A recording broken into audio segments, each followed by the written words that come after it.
Good evening, Ron. Thank Hi. you very much for all three for seminars. Wonderful, thank you. My question is that you said that you had the blood of our Lord examined by the Israelis. That's correct. What was their determination of that? Okay. Now, we won't be able to take second questions. I'm sorry if you're on your second one, please just step out. I love you, but we're running out of time. Real quickly, okay. Dried blood is dead blood. Everybody knows that, all right? They can test the blood of the pharaohs, the mummies of the pharaohs, all right? There's certain things they can do.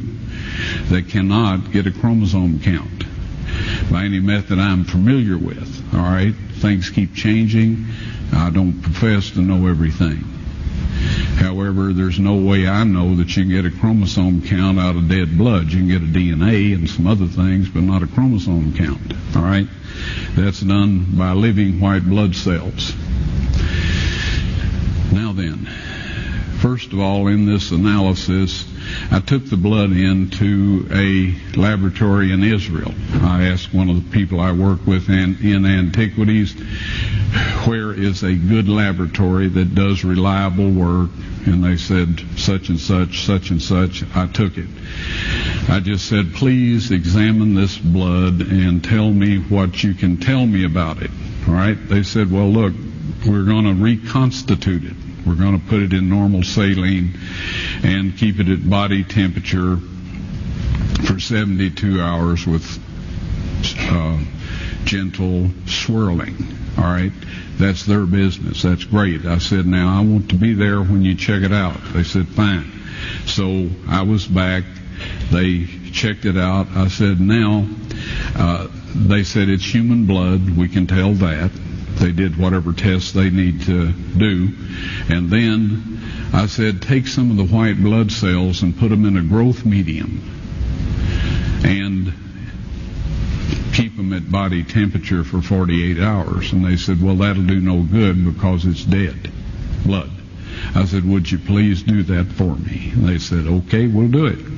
So anyway, I said, I want to be there when you take it out and examine it. So I was back there. They took it out, examined it under a microscope, and the one technician called the other one over there, and then they called the boss over there, and they were talking Hebrew a mile a minute there for a little bit, and they looked at me and they said, Mr. Wyatt, this human blood only has 24 chromosomes in it.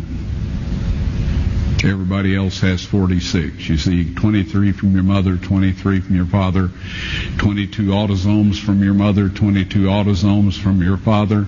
You get an X from your mother, you may get an X or a Y from your father, all right? This blood had 23 chromosomes from the mother's side, one Y chromosome only. You see, a child could not have developed if they hadn't had the autosomes from the mother. So all of his physical characteristics were determined by his mother's side of the family, her autosomes. His maleness was determined by this one Y that came from a source, not a human male.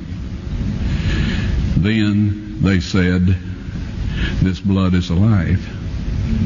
And then they said, whose blood is this?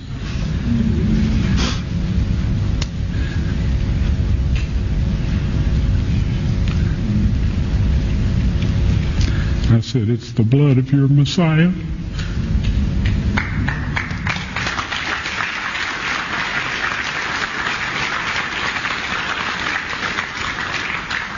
And I assure you those men's lives have changed. You're welcome.